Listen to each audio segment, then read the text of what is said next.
161. What is the process of transmitting physiological data from the field to the hospital over the phone lines called? A. Modulation. B. Biotelemetry. C. Multiplexing. D. Trunking.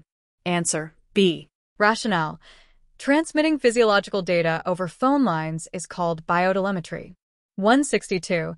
You're caring for a female patient who is struck by an automobile. She opens her eyes to voice command only, localizes pain when you pinch her arm, and is awake but confused. Her Glasgow Coma Scale is A. 6, B. 8, C. 12, D. 14. Answer: C. Rationale: the GCS for this patient is 12. 3 points for opening her eyes to verbal stimuli, 5 points for localizing pain, and 4 points for speaking clearly, although her thought processes are confused. 163. You are the first paramedic unit to arrive on the scene of a multi-injury bus crash. What is your first responsibility? A. Assume command of the incident and give a preliminary report to dispatch. B. Wait until an incident commander arrives on scene and then follow his or her direction. C. Extract patients from the bus and triage them into categories by color or priority.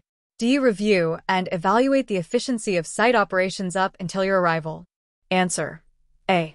Rationale: the first paramedic unit to arrive at the scene of a mass casualty incident would immediately assume command and transmit a report to dispatch, alerting them to the need for more units. As other units begin to arrive, they may be detailed to perform triage or some other duty. 164. A patient presents with shallow breaths at a rate of 6 per minute. What should you do next?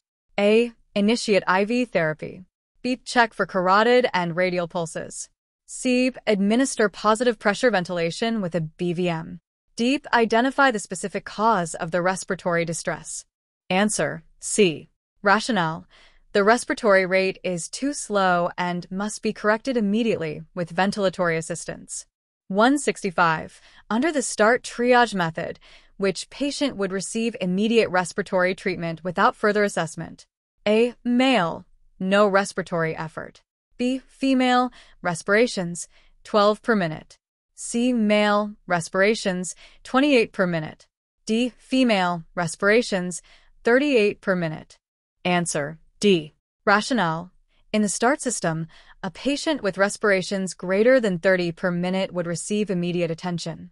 Patient A would not receive any care beyond the initial opening of the airway. Patients B and C would receive additional assessment before treatment. 166. What does a red tag mean in the METAG triage system? A. The victim is dead. B. The victim has critical injuries. C. The victim has minor injuries. D. The victim has serious injuries. Answer: B. Rationale: when using the METAG system, a red tag indicates a patient with critical injuries who needs rapid transport. 167. Your friend experiences severe anxiety when crossing bridges. She refuses to cross any bridges and alters her travel routes accordingly. This is an example of which of the following conditions? A. Psychosis. B. Neurosis. C. Delirium. D. Phobia. Answer: D. Rationale: an intense fear of something is called a phobia. A phobia can be disabling, and its cause is often unknown. 168. What is the difference between bulimia and anorexia nervosa? A. They are basically the same disorder. B's bulimia is an intense fear of obesity, whereas anorexia is the insatiable craving for food. C's anorexia is less severe and rarely life-threatening. D. Bulimia is more often associated with binge eating. Answer: D. Rationale: bulimia and anorexia nervosa are both common eating disorders. They both have similar features, such as misperceptions of body image. Bulimia is characterized by binge eating followed by self-induced vomiting. 169. On reaching the scene of a single motor vehicle accident, you note that the driver is pinned behind the steering wheel. You also note the presence of 2 sets of spiderweb patterns on the windshield. What does this alert you to? A. Look for a second victim in this accident. B. Suspect multiple injuries for this driver. C. Assume a high-speed collision has occurred. D. Expect that hit-and-run injuries have occurred. Answer: A. Rationale: the spiderweb pattern is made when a victim's head hits the windshield. Two spiderweb patterns indicate that there is a second victim somewhere on the scene. 170. Which patient is likely to need rapid transport to a trauma center rather than assessment and stabilization on the scene? A. Male, age 56, ejected from a crashed vehicle with a flailed chest. B. Female, age 60, burns to 10% BSA on her chest and abdomen. C. Male, age 28, fell 10 feet from a platform onto a pile of mulch. D. Female, age 46, struck by a car traveling 10 miles per hour, no penetrating injuries. Answer: A. Rationale: all the others do not have critical mechanisms, so they should not receive rapid transportation. 171. A male patient is complaining of crushing chest pressure and shortness of breath. His vital signs include RR equals 20, P equals 54, and BP equals 132/74. The EKG shows a sinus bradycardia with a first-degree AV block. Which of the following treatments would be most appropriate? A. Atropine 0.5 mg for. B. Transcutaneous pacing. C. Nitroglycerin 0.4 mg SL. D. Dopamine 10 micrograms per kilogram per minute. Answer: C. Rationale: although his heart rate is slow, the patient is not hypotensive. The other three answer choices address symptomatic bradycardia, not the situation this patient presents in. 172. For which procedure is it necessary to wear a mask and protective eyewear? A. Endotracheal intubation. B. Starting a peripheral for. C. Giving an IM or SC injection. D. Cleaning a contaminated ambulance. Answer: A. Rationale: commonly accepted infection control guidelines call for all personnel to wear masks and protective eyewear for any procedure that carries the risk of splashing of blood, vomitus, or other fluids. 173.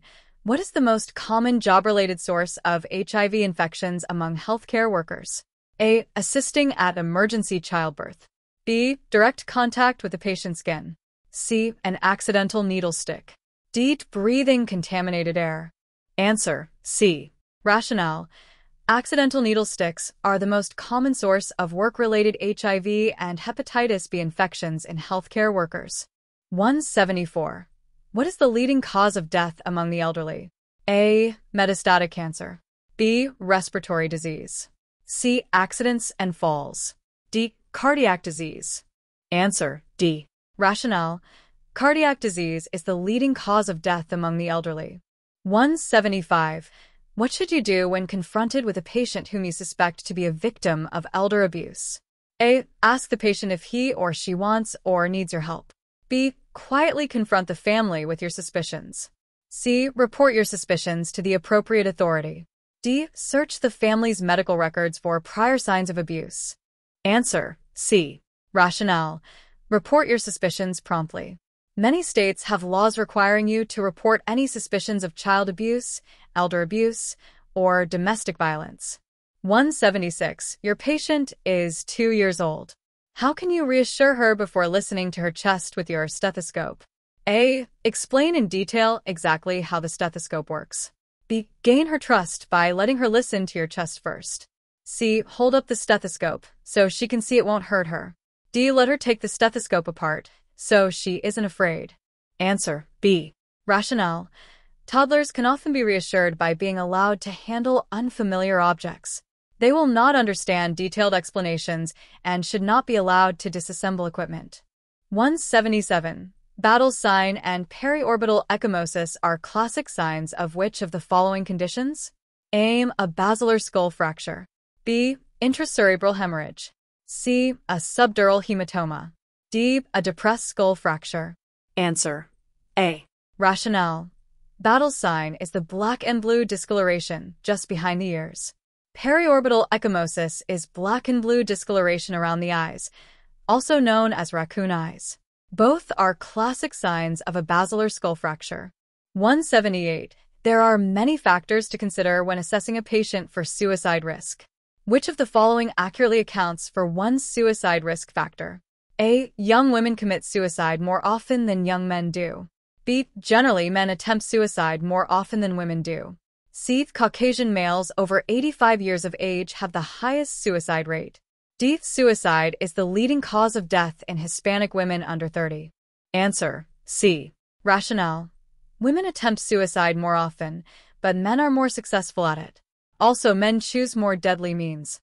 Caucasian males over 85 years of age have the highest suicide rate. 179. What sort of communication system would you need to be able to carry on a two-way conversation with a physician while also transmitting telemetry? A. Simplex transmission system. B. Duplex transmission system. C. Multiplex transmission system. D. Quadruplex transmission system. Answer: C. Rationale: a multiplex system allows for a two-way conversation and simultaneous transmission of telemetry readings. 180. Which of the following is not a component of the START triage method? A. Circulation assessment. B. Respiration assessment. C. Mentation/level of consciousness. D. Neuromuscular function. Answer: D. Rationale: neuromuscular function is not part of the START algorithm. START assesses respirations, pulse, and mental status.